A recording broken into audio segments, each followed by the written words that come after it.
I'm All right, nervous. here we go. Episode 5, which is Pat Mahomes' college number, if I remember right. Yeah, Texas Tech. Threw for 700 yards against Oklahoma and lost because they punted one time. Gig 'em Raiders. In the greatest college football game I ever saw in my life. That team was only probably 6-5? Was Cliff still there? Cliff was there, and he was being drugged by Pat Mahomes to a bowl because that team was so bad. Yeah. They had no defense. No, because they combined for 1,279 passing yards and like 14 touchdowns. Yeah, the two teams combined for a record 1,708 passing yards, and the final score was 66-59. And seriously, the only time that they didn't score Oklahoma was when they kneeled it down. Just could not stop scoring. There was another score like that back when RG3 was at Baylor. I think it might have been in a bowl game. RG3 Baylor, high-scoring game. It was like 67-56. Jeez. Yeah, some of those Big 12 scores, they quickly turned into basketball scores. They did. Were you an RG3 fan in college? Oh, yeah. I loved RG3. I liked him his first year with the Redskins until he got flipped over and his leg blew off. But I was a big fan of RG3. I thought he was the first really successful option quarterback, or not options, read option, I guess the spread. Yeah. Of the spread quarterbacks to be really successful right off the bat. Lamar's good now.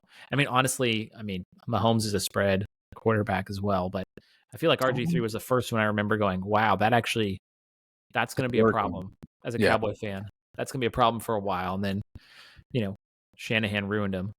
Yeah, he got hurt. Ruined. Vince Young wasn't terrible on the Titans. He could rush for 10 yards. Like it was nothing. He could walk for 10 yards. He killed me in Madden. My brother would love playing as Vince Young in Madden. Just murdered me. Speaking of Big 12. Yes. Conference alignments, realignments. Teams are all over the place. And we got a new college football playoff system. We do. You wanted to dive into it. I did. So the way I understand it, because I can read, is it's a 12-team playoff. Okay. The top 4 conference winners will get first round buys. And then the 5 best conference champions will get an automatic bid. The top 4 conference winners will get buys. And then you'll have 7 at-large teams. That math checks out. And the first round will be 5 through 12. But the higher seed will get the home game. So if Alabama's ranked 5 and Oregon's ranked 12, they're going to be playing in Tuscaloosa. And I'm not going to lie, I kind of hate it. Initial reaction from me, I know you have many thoughts on it. First off, I think 12's kind of a weird number. It is. The top 4 get a bye. It's like, why don't we just roll with 4? Why do you need the other 8 teams? But yeah, I like it. I think the NCAA is becoming the NFL G League, and that's a whole different. It's a whole different topic. But with the NIL, with just the whole change of things, it just, I don't know. I'm not huge on it, but why don't you like it? I don't know. Specifically, so here's my at least 2 problems. So my number 1 problem is the 4-team playoff. Really, until the last 2 years, there haven't really been a lot of good semifinal games. I remember Michigan State, Alabama was like 38-0. There's been a lot of blowouts. Yeah, semifinal. You're just kind of watching, like, okay, this team is clearly better than everybody else, right? And so now we're just gonna have. I feel like we're just gonna have more of that. Yeah. As maybe Coastal Carolina gets in, it's like, okay, cool, and then they're gonna play, a 2-loss Georgia team that's gonna wipe the floor with them. So I feel like we're gonna have a lot of blowouts and a lot of mismatches. And that doesn't really interest me. Secondly, the thing I loved most about college football growing up was how important every single game was. So I loved Florida for no real reason. I just remember watching them lose to Nebraska 56-24, 52-24 in the Fiesta Bowl that one year in 95 when Nebraska had like the greatest team ever. So then every year I'd follow Florida, hoping they would, go undefeated, pull it out, but then they'd always lose at least one game to Ole Miss. It seemed like every time they played Auburn, they'd lose to Auburn. Yeah. And it was crushing. My whole Saturday, my whole week was building up to these games, and then you lose and you're just crushed. And you're just sitting in your room crying a little bit. And you're like, I remember that feeling. Yeah. Because the season was over, and you're like, okay, maybe we can go to the Orange Bowl. Yeah. And with 12, you get one loss for sure. Okay, sure. We lost, whatever. Can't lose again. Yeah. But you can lose again. Even with 4, who was undefeated this season? That's what I was about to look up. Who was the AP Top 25 2023 final week? Yeah. Like, who was left? Yeah, so it's basketball. So I mean, I can read them what they are now. This is what they were. Michigan, Washington. You had Michigan, who was undefeated. Mm-hmm. You had Washington, who was undefeated. Yep. Texas had a loss. Georgia had a loss. Bama had a loss. Oregon. Yeah, you had one undefeated team. Florida State was undefeated, but they were, in the Florida ACC. State was undefeated too, and then they got beat they got beat really bad by Georgia. Yeah, and so that's part of my problem is you had 2 teams who were really deserving in Washington and Michigan, and Texas was really good, and Alabama was really good. So this year, the top 4, the semifinal was great. Yeah. But let's scroll down a little bit. 12 is 10-3 LSU, 10-3 Arizona at 11, 11-2 Ohio State, 11-2 Ole Miss, 11-2 Missouri. Like, you're going to have a ton of 2-loss teams. And so now the best thing about the sport for me was how important every single week was, how you're like, oh gosh, if we lose to Auburn, we're screwed. Yeah.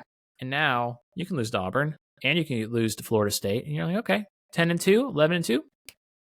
We'll sneak right in. No big deal.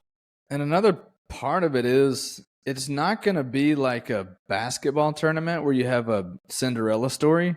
Mm-hmm. If you do have a Cinderella story, to your point, maybe they win the first round and then they get the crap beat out of them in the second or third round, right? Yeah. So then your games kind of – are you going to have competitive games every week? I don't know if you will. Yeah. So are they cutting the regular season to 10 games, or is that still going to be 12, 13 games? So you could play up to like 16 now. Now, of course, everyone's getting paid, so that's nice. Yeah. But yeah, Michigan went 15-0 this year. So if they went, because that's 4-2, they would have had to win 3 to win it all. Yeah. So they'd been 16-0. Yeah. So if you're the 7 seed, you're playing 4 games. Yeah. So that's 17 games. Jeez. Yeah. Yeah. So I mean, you're basically playing a pro schedule at that point. Yeah, you're 4 rounds of the playoffs, which, I mean, it is what it is. If it's NFL G League, you're preparing for the NFL.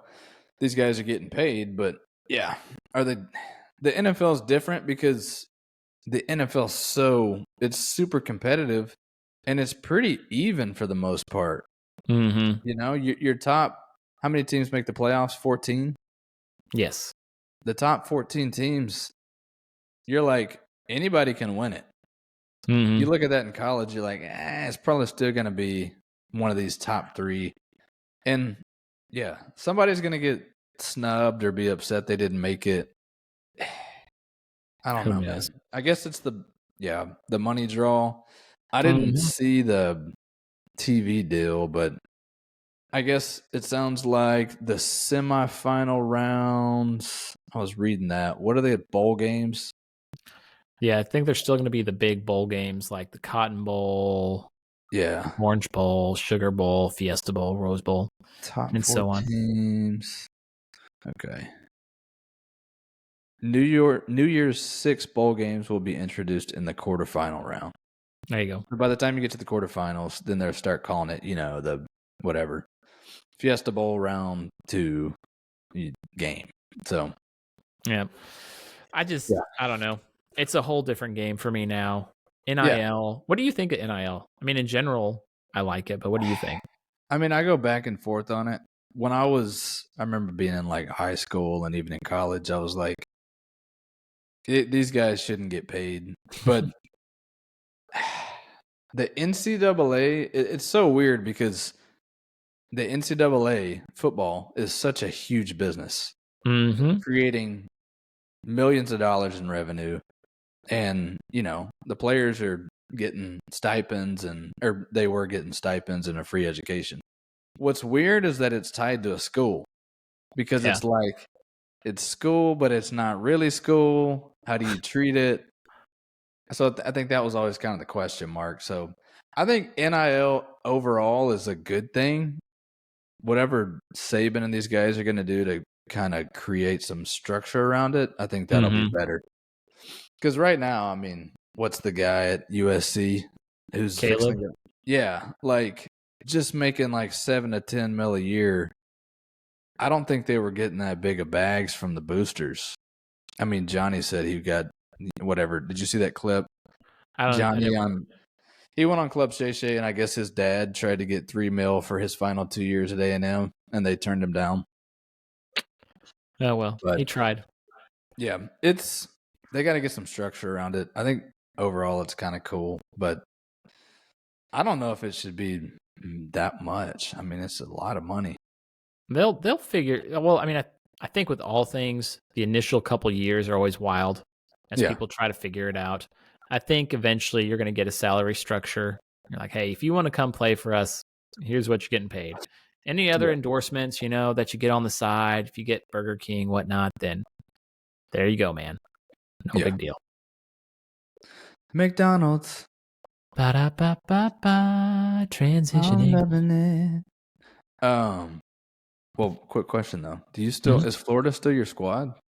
They're still my squad. I still follow them. I don't say I ride and die with them because I don't really watch the games. They just haven't been. It's just Spurrier played great, fun football because they were throwing it deep a lot in the fun and gun, and then Zook came in. That was awful. But then Urban Meyer came in, and that was great to watch. The system. I love watching offensive systems that just roll, and they just rolled, and it was awesome.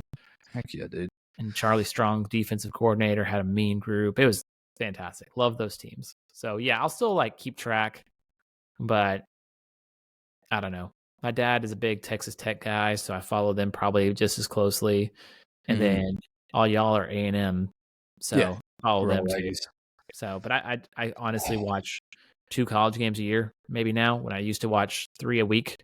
Same. So yeah, I'm not as big on it. I'm bigger on the NFL now. And I used to never watch the NFL, but now that I play fantasy football, I'm somewhat into it. It's like Cleveland's playing Baltimore, babe. I can't come to the phone right now. Okay. Mavericks. Checking in with the Mavericks. Basketball. I've been watching a lot of basketball the last 3, 4, 5 days. Oh yeah? I'm almost basketballed out. But I watched the Mavs play the Suns. I think it was Saturday night. And then I watched the Mavs last night. Luca's baby's sleeping. Booker's in the other room sleeping. Little baby. Yeah. I mean, they didn't dominate them, but they beat them, and they looked really good. Last night, did you see the buzzer beater? I was listening, so I don't get this channel, so I was listening to the whole last 2 minutes, and it was insanity between, so first off, the Mavs blew a 10-point lead with 4 minutes left. Oh, yeah. And, yeah, I love Jason Kidd, the player. Yeah. I think they need a different coach, if I'm being 100% honest. I think... Here was my take. I watched the whole game. The guy, Strus, hit 5 3-pointers in the fourth quarter. He did, yeah. And at one point, he had 4 possessions straight where he hit a 3. And it was literally like heat check, heat check, heat check. And the Mavs, I think it was like a 15-3 run or something like that. They just couldn't do anything. And it sucked because the first half was kind of, they lost the first half. Third quarter was a close the game got pretty much even. And then the Mavs looked like they were running away with it. They had a 10-point lead. I was like, oh, they got this in the bag. Yeah. Dude started spraying threes. It's like, there's not much you can do about that. But yeah. So my big problem with the coaching is the fact that they left Tim Hardaway Jr. in when they were up by 10. Yeah. And didn't put in, someone who could defend a little better. Because they had Gafford on the bench, which I was like, I kind of want Gafford in the game. I mean, him for Lively, you want Lively to get the experience in the big minutes. That's fine, but yeah, I don't remember who was on the floor at the time. But I think it was Kyrie, Luka, Hardaway, PJ Washington, and then they had Kleber. Oh, they had Kleber in there. Yeah, that was the part of the game. I was like, dude, take this. All right, man. Like he's got his 16 minutes. Let's take him out. Yeah, I would take out Hardaway and put in either Lively or Gafford. And because Kleber's a good defender, because you got you traded for these guys to play defense and to help you get stops. And Tim Hardaway's a good shooter. He was off last night, but he's a streaky shooter. That's fine. Yeah. And so, but he's not a great on the ball defender. And then you have, Strus hitting everything. And then of course you have Donovan Mitchell, who has he scored 70? Did he score 70 last year or just 60? Yeah, he scored 70 last year. Yeah, so he could score 70. So, and then you have Tim Hardaway Jr. guarding him. And you have Luka and Kyrie on the floor, and those two aren't known for great defenders anyway. But they're never getting subbed out. So, I just thought tactically, and then that crazy sequence at the end just to get the ball back and then, of course, you lose on the longest game winner in years. So it's just I don't know. Cleveland, this is for you. He should have done that. That'd have been classic. The other thing I want to hit on with the Mavs is I watched the Nuggets play probably for the first time this year Sunday. And I want to compare the Luka-centric ball versus Jokic-centric ball. Mm-hmm. Luka, it's almost like watching LeBron or Harden kind of back in the day when they would show clips of one of them just sitting there dribbling. And then, like, the rest of the team is just kind of like, what's he gonna do? There. Yeah, they're just waiting for the ball, but it literally feels like the whole court kind of falls asleep, which is great sometimes because then he'll make a pass at the last minute. But dudes, you watch the Joker, it's like he's kind of doing the same thing as Luka, but they're like it's almost like the Warriors. And the fact that, everybody's kind of like running around in circles around it. There's a lot of movement. And I think that's the other thing with J. Kidd. It's like, dude, get some more movement in the offense. Like, you want to get out of Luka's way, but you don't want to become a one-trick pony. Yeah. Which he's a great pony. I mean, he's incredible. He had 48. The man, he's pretty good. But was he a triple-double last night or no? He might have had triple. He had 45 points. I don't know if he had the huge casual 45. No.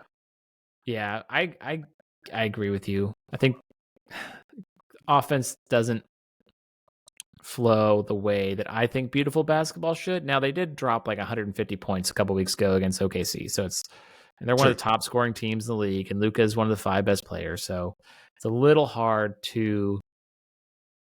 He's the top to complain. Yeah, the way Harden would ISO completely and just stand there, doing this thing, and I always hated that. That was not great. as bad as that. Yeah, no, because at least Luka will try to get in the lane and use his body. Luka, what's interesting I like about him is how slow he plays. Yeah, he plays at a different pace than everyone else. So he'll just kind of like work his way inside, work his way back, and you're like, he's keeping his dribble, he's using his body, and then he just flip a pass, pull up from 10 feet, step back. He's got all the tricks in the bag to where he's just super patient, and it's art to watch. It's art. It is art to watch. I think that might be the hard part for me, though. It may not be I don't love watching it. I like it when they're winning, but it's whenever they're not, and then he's still kind of going at his own tempo where I'm like, dude, I get kind of anxious. I'm like, let's freaking go, man. Let's run the wishbone or something. Liven it up. So throw it deep. Yeah, throw it deep. But I think PJ Washington's fitting in well. I like that Gafford guy. I had no clue that he was that great. Supposedly everybody in the league already knew he was good, and he was a steal. So Can't believe it. Big boy. Yeah, Gafford has 10 points in 13 minutes tonight because they're playing the Raptors right now. they're playing tonight. Yeah. And PJ Washington has 16 points in 23 minutes. Yeah. Luka has 16 and 12 already. Jeez. Oof. What quarter is it? They're in the third. He has 16, 12, and 6. So he's on his way to a nice little triple-double. And the scoring is a lot more balanced. Luka 16, PJ Washington 16, Kyrie 14, Tim Hardaway 14, Gafford 10, Lively 9. We had like 2 guys in double figures last night, and tonight we have 4, 6, I think. Yeah, we're about to be 6. 75309. Do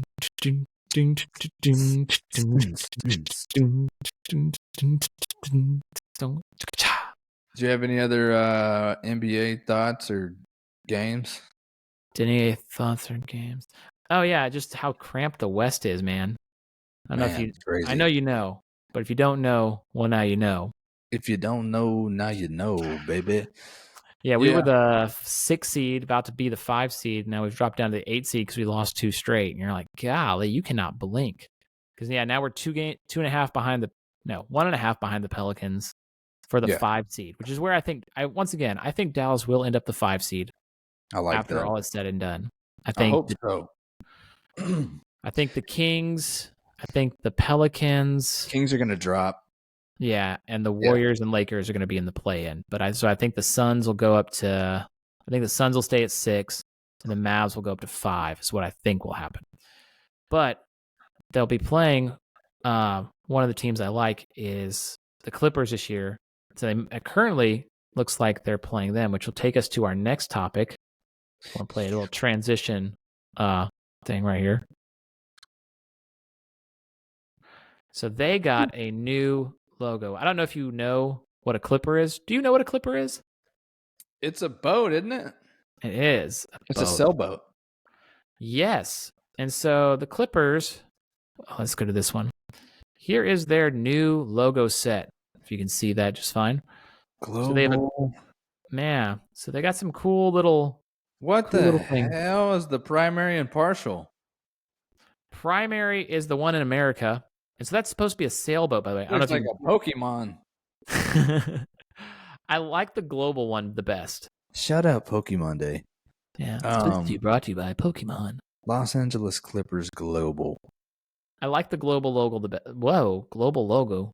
That's a funny word. Global logo. Wait, so what's the first one? What does it look like right now? Just that secondary over there? Where it looks like right now is this right here. Let's see if let me stop sharing. Share this tab instead. So this is their current logo on the left. Got it. There's Los Angeles Clippers. That's and what I this want. New one. I hated that Clippers logo on the left. Really? Oh, I think it's trash. I mean, it does. Yeah. I don't like the boat in there, man. That's weird. The boat is strange because it's supposed to be a sailboat, but it kind of looks like a cruise, or a cruise ship. It does. It's like on the Love Boat. What are they going to have the car? I mean, I don't know. Yeah. So, yeah. I mean, I don't personally like it. The LA over there looks like the Dodgers. Well, you can only do so much with L and A. Yeah, but it just looks like the Dodgers. Yeah, that's a good point. But I do like. So there's some features I like about this. Okay. I like the fact the N in Los Angeles, where it says Los Angeles Clippers, is directly north as a compass. Nice. So little hidden thing there that I like. Okay. And I like the partial. I like that the C with the compass thing. I kind of like that. Maybe kind of like that. The partial's growing on me. I don't like the primary. The global and the primary, it's like what? You think it's doing too much? I don't know. You don't look at them very closely. You don't really look at NBA logos very closely because they're usually pretty small on the page or except for like the Mavs. I mean, you get a shirt, you go to a Mavs playoff game, and you get a Comfort Soft shirt that is it's one of those ones that like does this though. It kind of like when you get it out of the dryer, you know what I'm saying? Yeah, kind of bunches up a little bit. Stuck together. Yeah. I could live with that logo. When did that come out? I didn't see that. Oh, like this week. Yeah. This week. Let me see if I can find the jerseys, because the jerseys. Okay, here we go. Let's see. These images may be subject to copyright. And since we're on the Clippers, we're going to talk about Cliff Paul's brother here in a minute. Just because I want to address that. I want to talk about that. Oh, gotta close up the ad. The wait is over. So these are the new jerseys here. Okay. So they go through all this with the global. I like these jerseys. I like those jerseys. They got cool colors. They got those work. Yeah, see, when you see it in context, like on their website with everything else, you're like, okay. But when you just see it by itself, okay. Yeah, there's their court. Yeah, so I like the logo on the court. It looks like they do the global logo. Global logo. Gosh, what a weird global logo. But yeah, I like the look. I like the court. Oh, it looks like they got some longitude, latitude location there on the court too. Pretty funny. It's doing too much. They're really playing into the ship thing. Wow, they really are. But I mean, they've had to share a city and a place with the Lakers for so long. Might as well make it your own. It gives them an identity, and that's important. It's important. What's a Laker? Now that we're someone who lives on the lake. Someone who lives on the lake. You're kind of a Laker in the summertime. You got boat friends, right?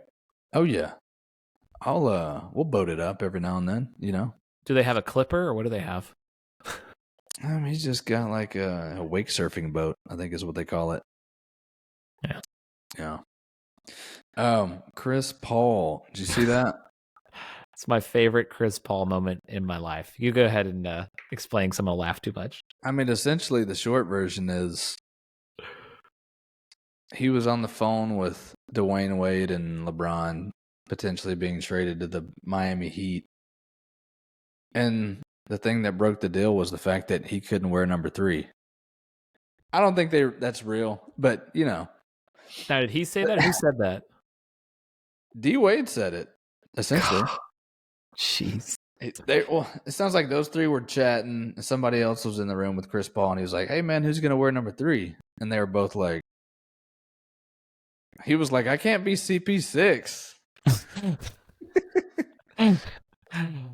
Or you're CP0, man. You ain't got no rings because you're pride. Like your bro said, that's the reason. So my brother loves Chris Paul. Always defended Chris Paul. He may not love him now, but I've always hated on Chris Paul.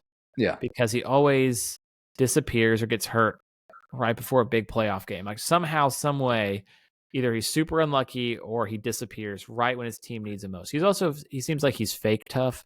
And if someone asks, what if he saw you in the street? Could he beat you up? Yes, of course he could. Duh. I'm not an idiot. But you never know, bro. You never know. Rondo got him. Yeah. Well, Rondo's is the NBA player I'd probably least like to meet in the street. That guy is. Yeah.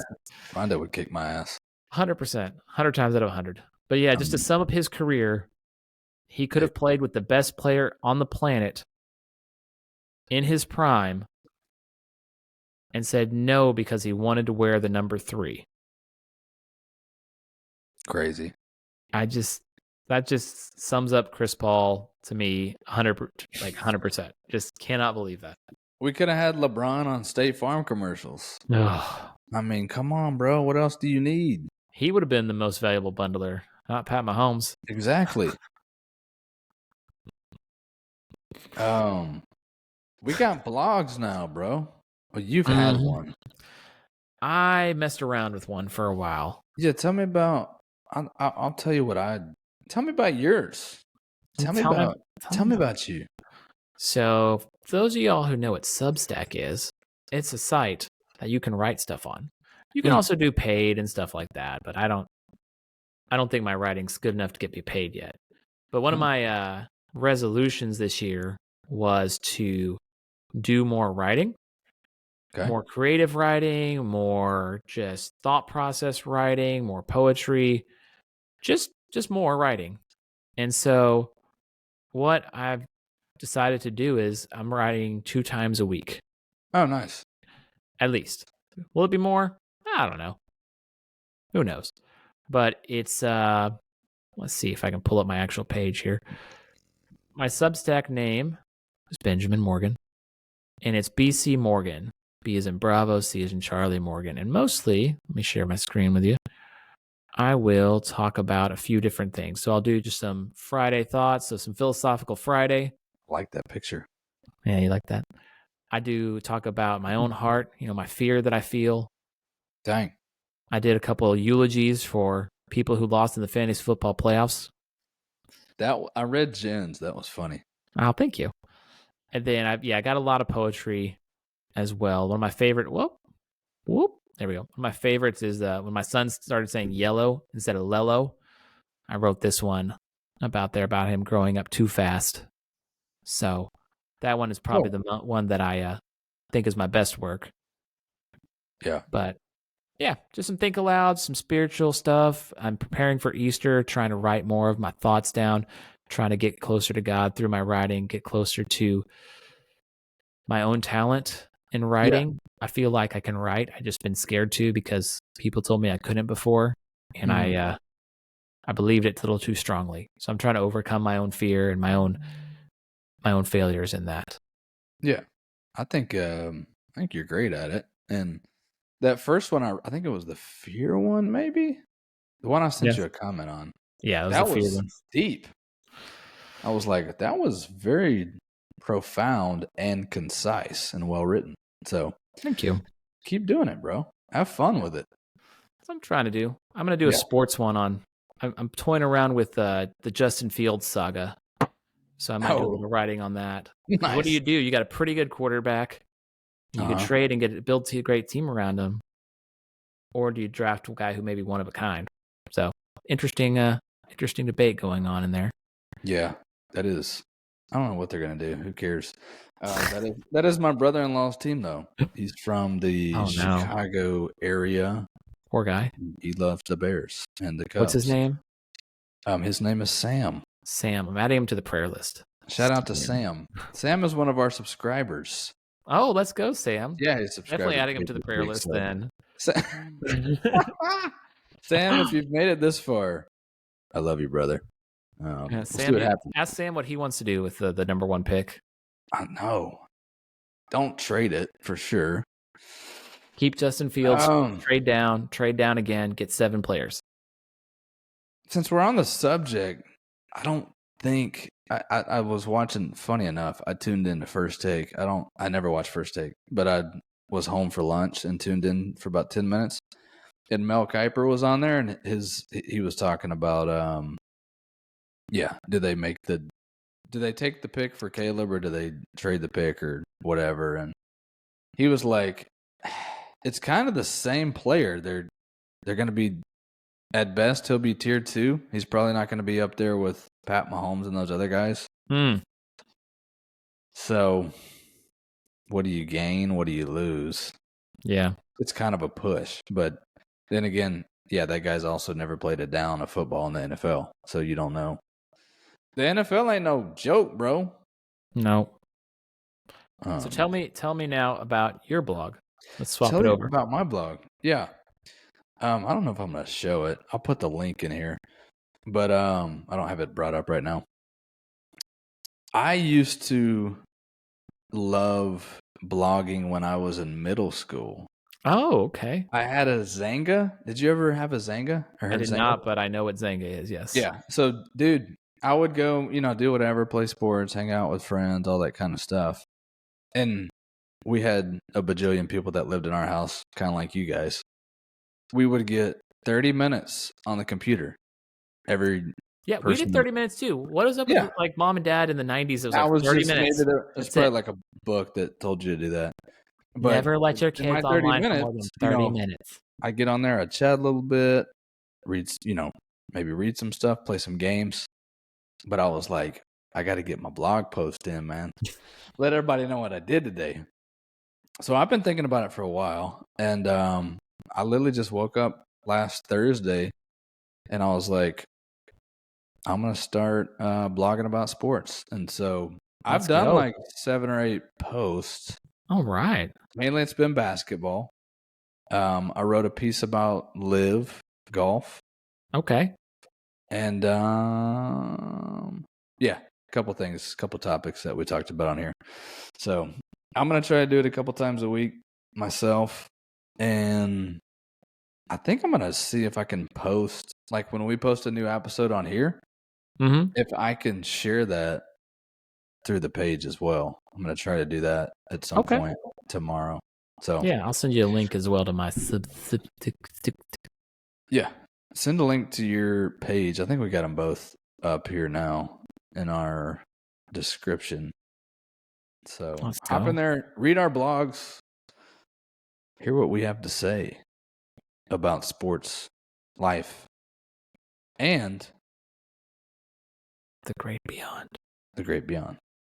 What so can you this is just do you think your Zanga page is still up somewhere? So I tried to look it up several times because I tried to delete it because I won't say why.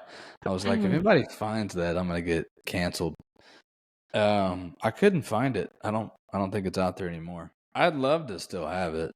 Like once I did the normal progression, I went Zanga to MySpace, Facebook to Instagram, and I think after I was on MySpace for a while, I just kind of forgot about it. Mm-hmm. Which, MySpace was different. You weren't doing like posts. It was more just about what your page looks like. Dude, having music videos and like backgrounds and stuff. Yeah. So I missed having that like written portion. And I think I communicate better. I think a lot of people do, but I communicate better in writing than I do verbally. So I enjoy writing out my thoughts. Why do you think that is? Why do you think you can communicate so much better by writing rather than speaking? I think it's just the time aspect, maybe. You sit there, like right now, I'm not necessarily thinking before I speak. I'm speaking and then I'm thinking about what I just said. And then you're playing that cycle. Yeah. When you're writing, you sit here for a minute, you take a sip of coffee and you write something, then you can erase it and rewrite it. So yeah, just the process, I think. Yeah, the writing process. Yeah, for me, I think it's 100% agree. The writing process specifically, I love it when I can, because I do like being concise. I like trying to figure out how can I make, one of my favorite writing assignments in seminary was, he says, you're going to do a research paper that's 10 pages long. Mm-hmm. And then you're going to send me a 500-word paper of your 10-page paper. Yeah. So he's like, every word, every sentence needs to be impactful.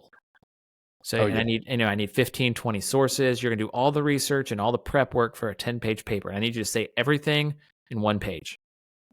My first paper, 495 words. My second paper, 500 words exactly. Because you write it out and you're, oh gosh, this is 800 words. How am I going to cut this down by a third? And you just start hacking away. How can I be more concise? What word can I use here? So I love, like you said, the writing process and just being real precise with your words that you can't be when you're speaking off the cuff. Yeah. Some people are super great at it, but I think it takes a lot of time and talent to be able to do that verbally. Mm-hmm.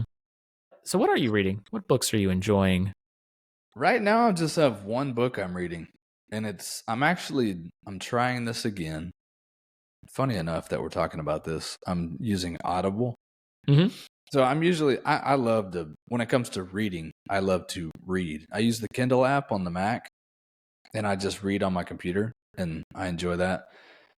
Audible, I feel like I don't necessarily like remember as well. I remember better if I read it. So, but I'm reading this book called The Status Game by Will Storr, I think his name, Will Storr.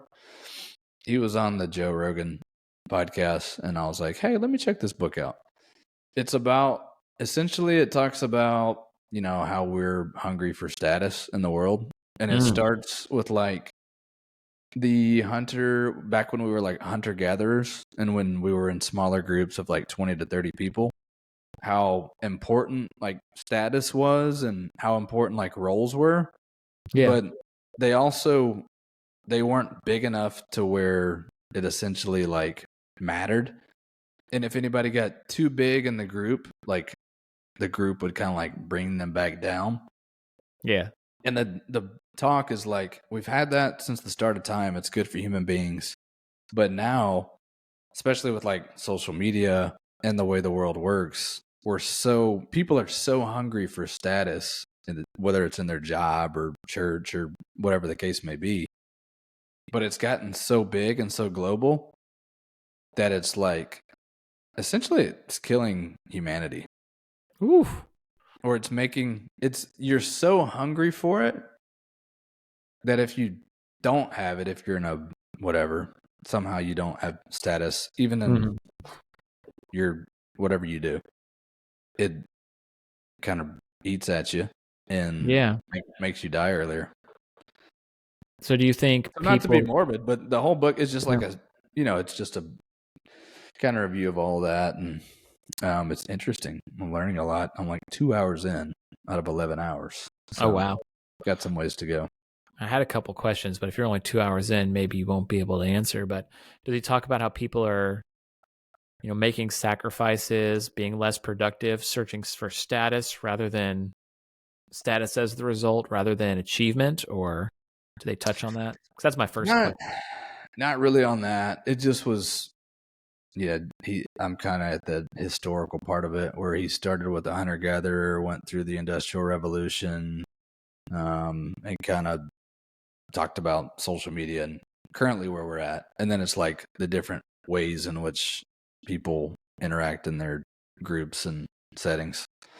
I gotcha. Yeah, it's cool though. It's an interesting book. I'd recommend it. I don't. Nice. Yeah, we'll see how the rest of it goes. I need to find me 9 hours to sit down and finish it. What about you? You reading anything? Yes. So I am reading, I guess, 2 things right now. So I am reading the Harry Potter series on Audible, I guess you could say, reading it. But we just finished, Goblet of Fire. I was like, oh my goodness, why did I just blank out on that? Just finished Goblet of Fire. And that's the best one. Yeah, that one was fantastic. And now I'm on to Order of the Phoenix, which I think's one of the it jumps definitely as far as length is concerned here. Because I think I go from an 8-hour audiobook to a 14-hour audiobook now. And it's going to be the long trudge. Now, what she does, J.K. Rowling, pretty good little writer. Don't know if you ever heard of her. Pretty good little writer. So, pretty good. She's canceled now, right? But she is. Yeah. But that's for other reasons. Books are still great. Yeah. They're fantastic. And I think what she does really well is her character names, Severus Snape, like this, when he started Slytherin, and, like those little alliterations.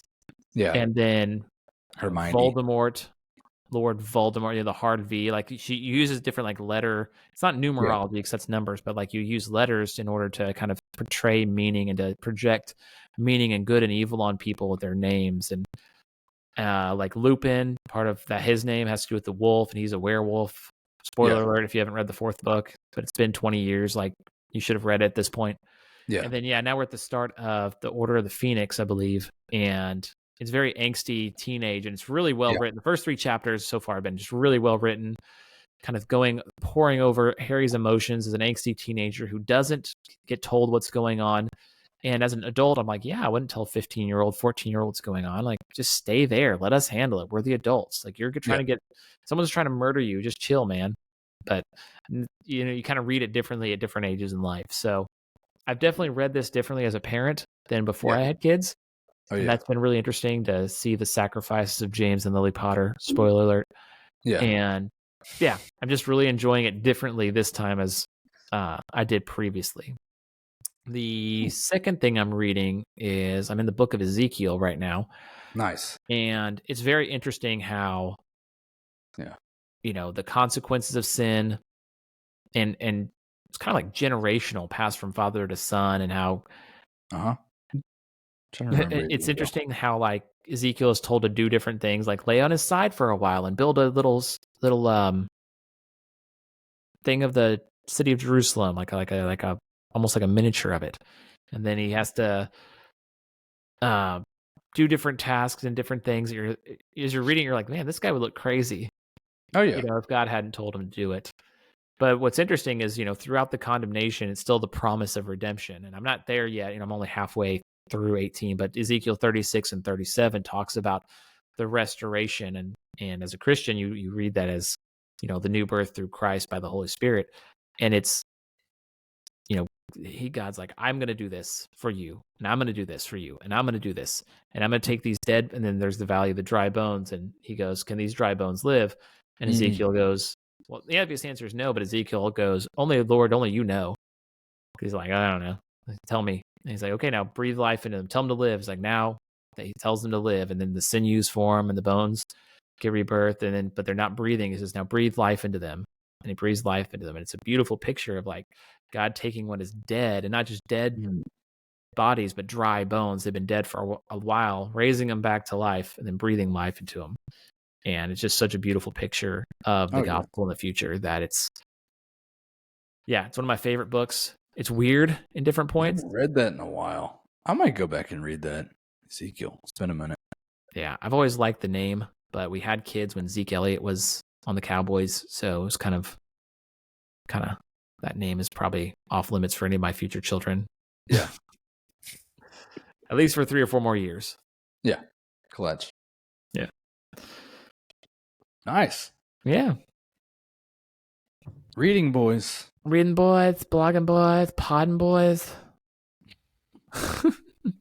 Spring is upon us in Texas, even though it's actually cold today. Yeah, it is. It's chilly. It is. I actually had chili today, ironically, for lunch. Yeah. I was like, let's go. I like eating chili when it's chilly. I love chili. What are you beans and chili or no beans and chili? I'm good either way. I don't care. I'm the same way. I gotta have cornbread in there. Mm-hmm. I'm one you of like those. That better than the Fritos? Either or. I prefer cornbread, for sure. You were right on both accounts. So tell me, what are some things you're looking forward to in spring for sports and other stuff? Yeah, I wrote down 3. I was just thinking, because I hadn't thought through it a whole lot, but a minute ago, I hit the 3-piece. The Masters. Yes. I enjoy the Masters, and I've watched it more the last couple years. We get into it at work. We also do this thing. I can't remember exactly how it works. It's like a drawing. You get 2 people. And so, I'm big into the Masters. Of course, the NBA playoffs. That's kind of the summer, but it's also the spring. Starts in the spring. And I may have cheated on the last one as well, but I said the Olympics. That's the summer. That's the summer. Yeah. Give me 2.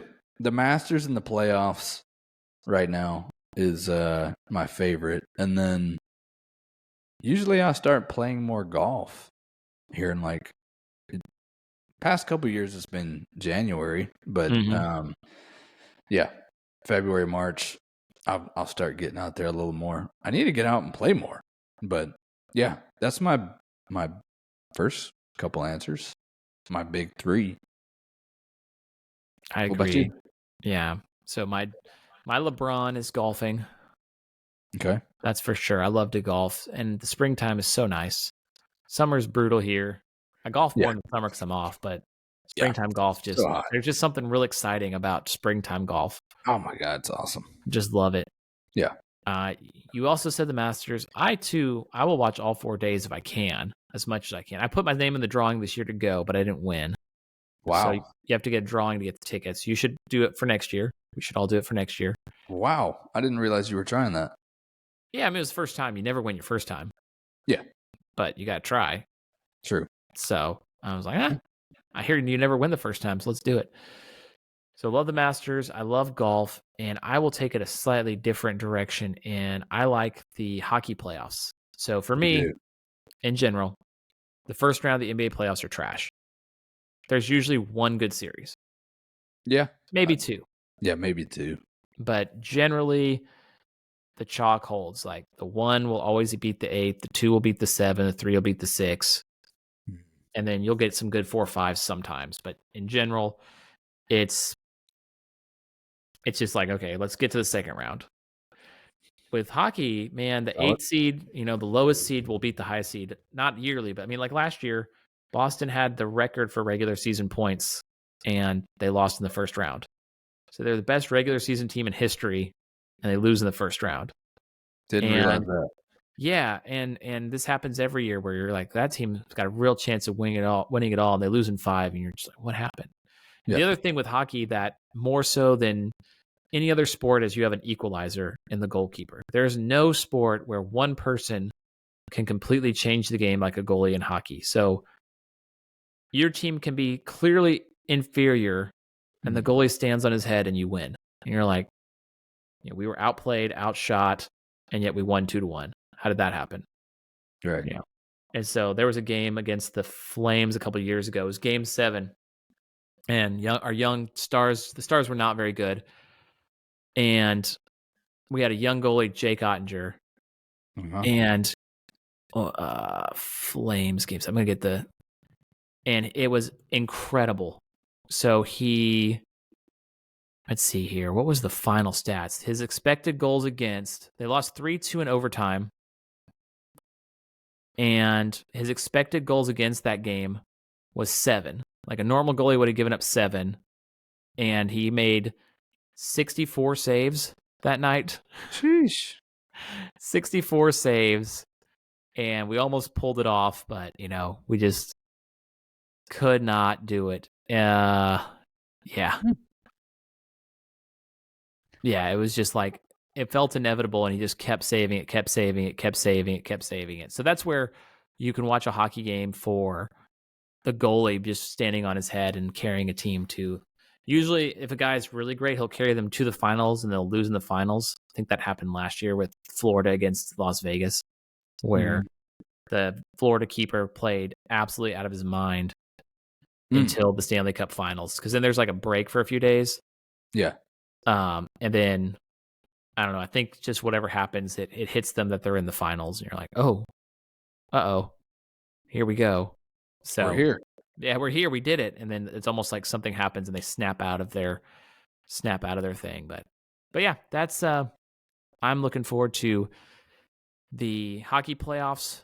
I'm looking forward to actually watching my hockey team because I don't have Bally Sports, and they're not on YouTube TV for whatever reason. So it's disappointing. And I'm looking forward. Two comments on the Bally Sport thing. Well, first comment. Do you remember when we went to the playoff game? The hockey one? Yeah. Yes.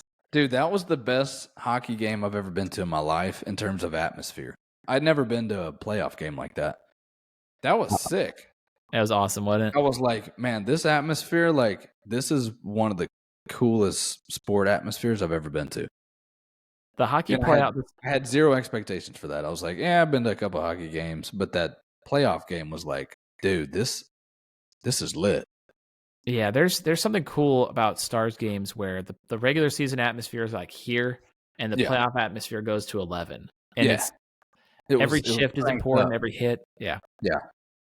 Second comment was with the Bally Sport thing, it's like same thing down here. I can't watch the Spurs. And so, like, I think that's a Bally Sports thing.